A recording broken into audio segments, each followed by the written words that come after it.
बिहार की पुलिस वही पुलिस जो अपराध होने से पहले सोती है, अपराध नियंत्रण में विफल रहती है और अपराध हो जाने के बाद पीड़ितों पर ही केस लाद देती है।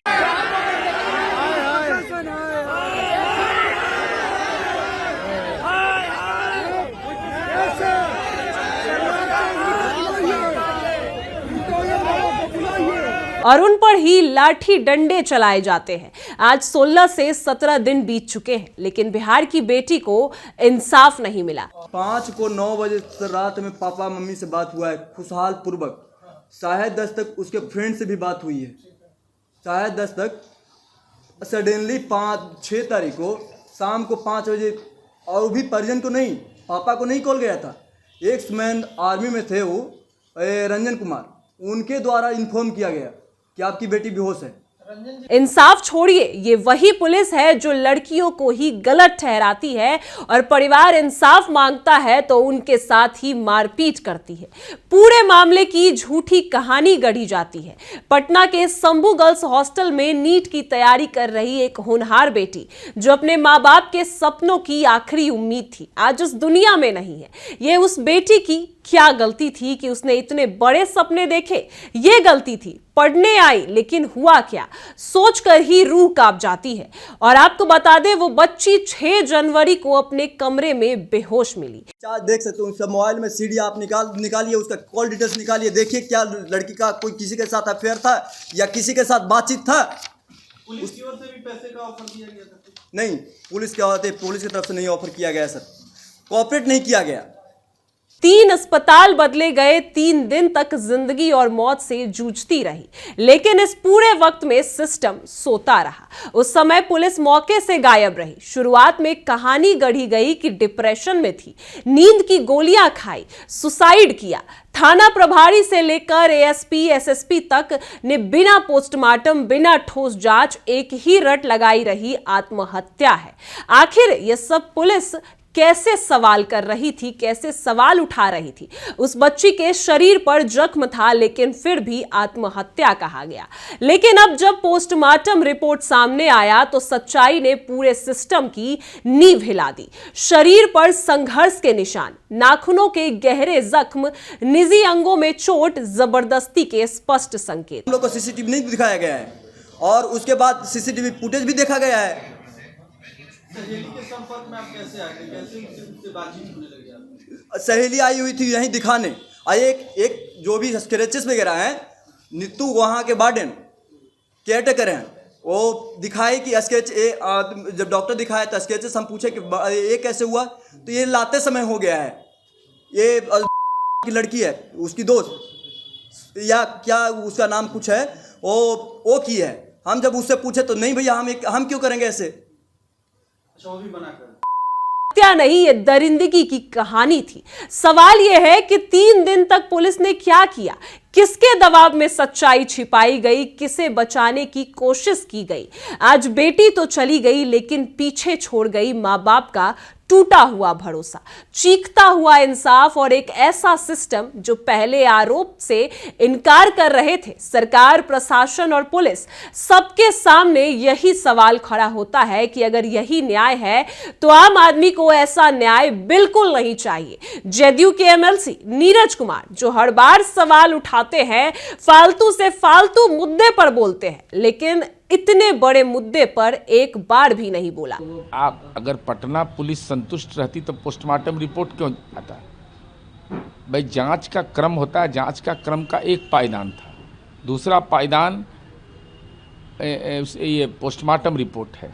पोस्टमार्टम रिपोर्ट आने के बाद भी तीसरा पायदान तय किया गया कि एम्स से भी रिपोर्ट, चूँकि वह अपराधी बचे नहीं, कहीं से ऐसा साक्ष्य में कोई कमी नहीं रहे, पुलिस की कार्यप्रणाली का यह भी हिस्सा है।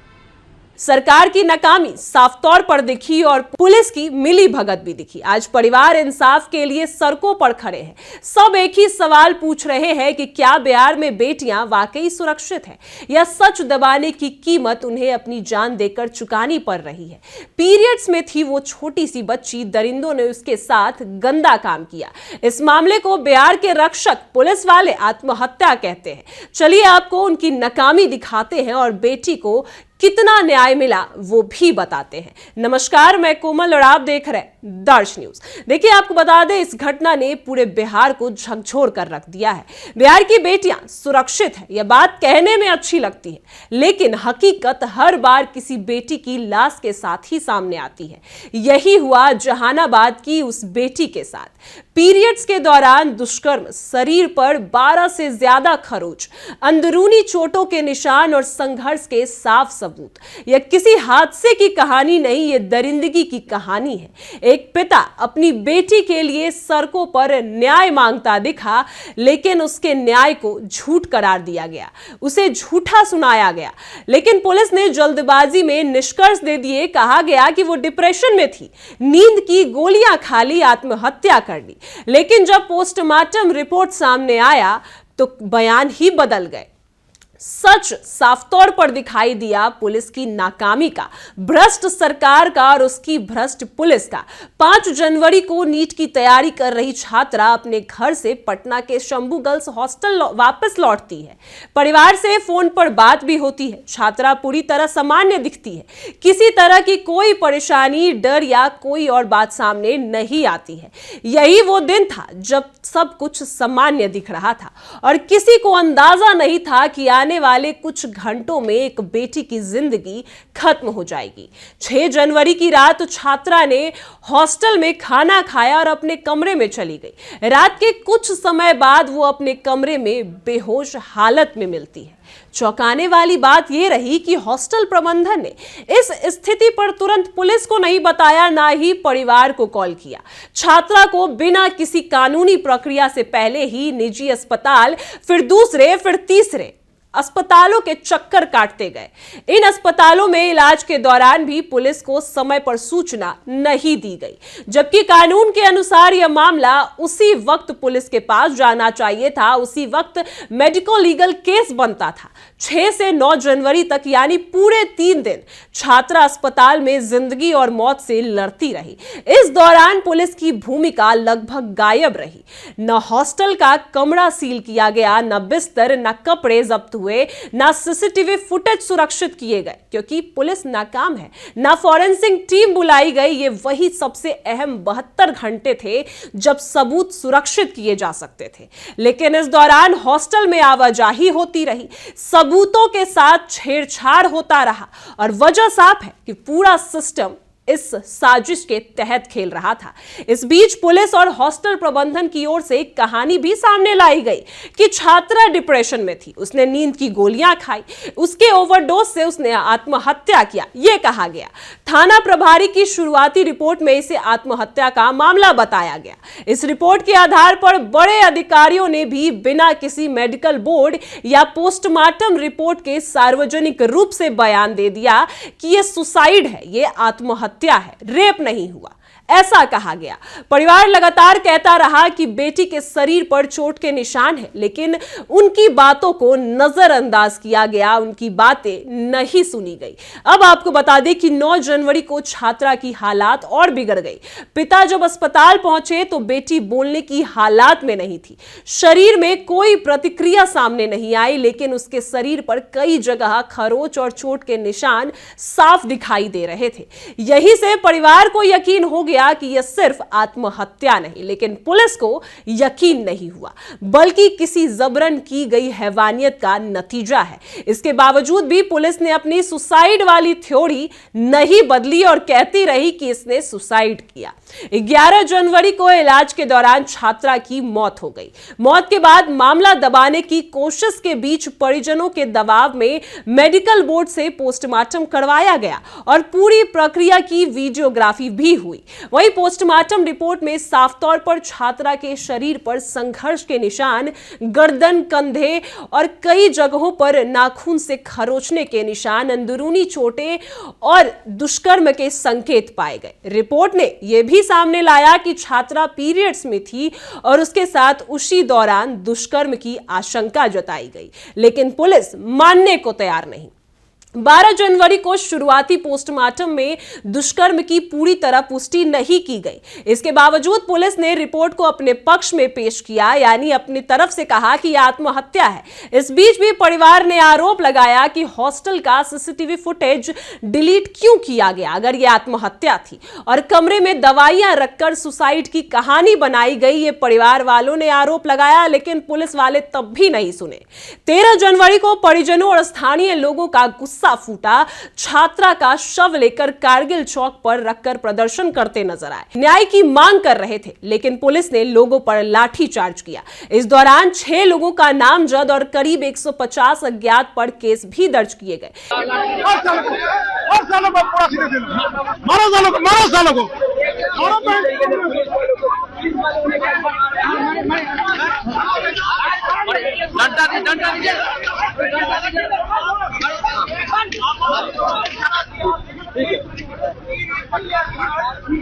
चौक से दृश्य नजर आ रहा है, देख सकते हैं आप यहाँ नेता बनता है। यानी जिनकी बेटी की मृत्यु हुई उसी पर पुलिस ने लाठीचार्ज किए, उन्हीं को जो है एफआईआर उनके खिलाफ ही दर्ज किया। पुलिस को अपना रुख बदलना पड़ा और पहली बार आधिकारिक तौर पर यह मानना पड़ा कि यह मामला दुष्कर्म से जुड़ा हो सकता है जब पोस्टमार्टम रिपोर्ट सामने आया। जब पोस्टमार्टम रिपोर्ट में साफ तौर पर कहा गया कि हॉस्टल के वार्डन और प्रबंधन से भी पूछताछ शुरू की गई। जब पोस्टमार्टम रिपोर्ट सामने आया, सबूतों से छेड़छाड़ के आरोप में हॉस्टल से जुड़े लोगों पर भी कार्रवाई की बात सामने आई, लेकिन तब तक सबूत ही मिटा दिए गए। 16 जनवरी को पोस्टमार्टम रिपोर्ट के विस्तृत निष्कर्ष सामने आए, जिसमें दुष्कर्म की पुष्टि, जबरन शारीरिक संबंध और कई चीजें सामने आई। संघर्ष के स्पष्ट सबूत भी बताए गए। इसके बाद भी पुलिस ने रिपोर्ट को सेकंड ओपिनियन के लिए एम्स भेजा और हाई लेवल एसआईटी का गठन भी किया। तब जाकर यह स्वीकार किया गया कि शुरुआती जांच में गंभीर लापरवाही हुई। यह है बिहार की पुलिस और यह है हमारी सरकार, जो बेटियों को कुछ होने नहीं देगी ऐसा कहते हैं, और ना ही बेटियों को इंसाफ मिलेगा ये भी होता है। बाद में दरिंदों के साथ ही खड़ी नजर आती है, क्योंकि सब पैसे का खेल है। वो बेटी हॉस्टल के कमरे में बेहोश मिलती है, हॉस्टल के कर्मचारी उसे अस्पताल ले जाते हैं, लेकिन ना ही परिवार को खबर मिलती है, और एक अस्पताल नहीं दूसरे तीसरे अस्पताल में उसको ले जाया जाता है, जिसके बाद उसकी मृत्यु होती है। 6 जनवरी से 9 जनवरी तक चले इस घटनाक्रम में पुलिस 3 दिन तक ना हॉस्पिटल सील हुआ, ना कमरा, ना बिस्तर, ना कपड़े। कानून के अनुसार यही सबसे महत्वपूर्ण समय था जिसमें सबूत इकट्ठा किए जाते, लेकिन पुलिस सबसे सुस्त रही। सोचिए, यह पूरी सोची समझी साजिश थी। फिर आगे होता है, थाना प्रभारी रोशनी कुमारी ने एक कहानी गढ़ी कि लड़की ने सुसाइड किया। इस कहानी को एसपी, एसएसपी और खुद एएसपी भी आगे बढ़ाते रहे। इसमें किसी एक अफसर की गलती नहीं, बल्कि बिहार के इस मामले में 5 चेहरे जिनकी लापरवाही सामने आई, जिसमें थाना प्रभारी ने गलत रिपोर्ट दी, एएसपी और एसपी ने उसे बताया और एएसपी ने से ही इनकार कर दिया, जबकि थाना प्रभारी के रूप में रोशनी कुमारी को 6 जनवरी को मिली सूचना को ही जो है वो आगे बढ़ाना चाहिए था। और कानून में भी ये स्पष्ट कहा गया है कि यदि कोई छात्रा संदिग्ध हालत में बेहोश मिलती है तो पुलिस को तत्काल मौके पर पहुंचकर कमरे को सील और हॉस्टल को जो है हॉस्टल का सर्च करना चाहिए था। और यही नहीं, इसके बाद भी कुछ भी नहीं हुआ। इसके बाद फॉरेंसिक टीम बुलाना चाहिए था और अस्पताल में इलाज के दौरान किसी निष्कर्ष से बयान से बचना चाहिए, लेकिन ऐसा कुछ भी नहीं हुआ। 3 दिन तक पुलिस की गहराई। सबसे बड़ा सवाल कि इस दौरान हॉस्टल का कैमरा खुला रहा, 3 लोगों को हिरासत में लेकर छोड़ दिया गया, लेकिन हॉस्टल की जांच नहीं हुई। सबसे गंभीर चूक रही। या तो मानिएगा ना कि लगातार हॉस्टल के कई लोग इसमें इन्वॉल्व हैं, जिनका नाम बोल रहा हूं, और मनीष रंजन इनके सूत्रधार हैं, और मनीष रंजन हॉस्टल से लड़कियों का सप्लाई करता है और इसमें बड़ा रैकेटर है। इसमें कई लोग इन्वॉल्व हैं। थाना प्रभारी की शुरुआती रिपोर्ट में आगे की पूरी जांच की बेसलाइन बन गई, जिसके बाद कोई आधिकारिक चुनौती देती सामने नजर नहीं आई। उसे क्रॉस चेक करना भी सही नहीं लगा, ना ही किसी ने क्रॉस चेक किया, ना ही किसी ने जो है वो ध्यान दिया कि आखिर क्या करना चाहिए था। और यही सबसे बड़ी चूक हुई और पोस्टमार्टम से पहले ही पुलिस वालों ने अपना जजमेंट बयान दे दिया कि ये दुष्कर्म नहीं है, ये आत्महत्या है। एसपी परिचय कुमार ने भी बिना पोस्टमार्टम रिपोर्ट के सीधे इसे सुसाइड बताया। नींद की गोली और मोबाइल सर्च की कहानी सामने लाई। मेडिकल रिपोर्ट में उनकी सभी बातें उलट साबित हुई। बिना जांच के नीचे के अफसर की रिपोर्ट पर भरोसा कर लिया। वही एसपी का काम अधिनियम अधिकारियों की रिपोर्ट को क्रॉस वेरीफाई करना था, खासकर तब जब मामला दुष्कर्म जैसे मुद्दों से जुड़ा होता है। लेकिन ऐसा कुछ भी नहीं हुआ। सभी ने इस बातों को सिरे से खारिज कर दिया और यह बयान दिया कि यह आत्महत्या है। इसके बाद आपको बता दें कि अब पुलिस प्रशासन पर कड़े सवाल खड़े हो रहे हैं। वहीं आपको यह भी बता दें कि एसपी ने किसी प्राइवेट डॉक्टर की रिपोर्ट पर भरोसा कर लिया।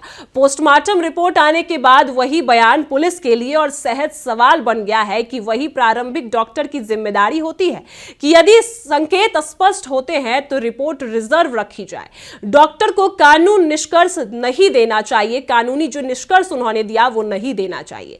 हालांकि प्रभात मेमोरियल हॉस्पिटल के डॉक्टर ने रेप से इनकार नहीं किया, लेकिन शरीर पर चोट के निशान बताए थे कि वो कैसे आए, वो बताए कि आखिर वो निशान कैसे आए तो पुलिस बता ही नहीं पाएगी। आपको बता दें कि क्या उस लड़की ने खुद ये निशान लाए, ये सबसे बड़ा सवाल है। जिस तरीके से पुलिस प्रशासन आरोप लगा रही थी कि वो आत्महत्या है, जब पोस्टमार्टम में चोट संघर्ष के निशान मिले, यही से सवाल उठने लगा कि क्या शुरुआती मेडिकल जांच अधूरी थी या पुलिस जल्दबाजी कर गई। पुलिस ने बताया कि यह डिप्रेशन में है, आत्महत्या है। पोस्टमार्टम में गर्दन, कंधे और नाखूनों के निशान पीठ रगड़ने से नीली पड़ चुकी थी।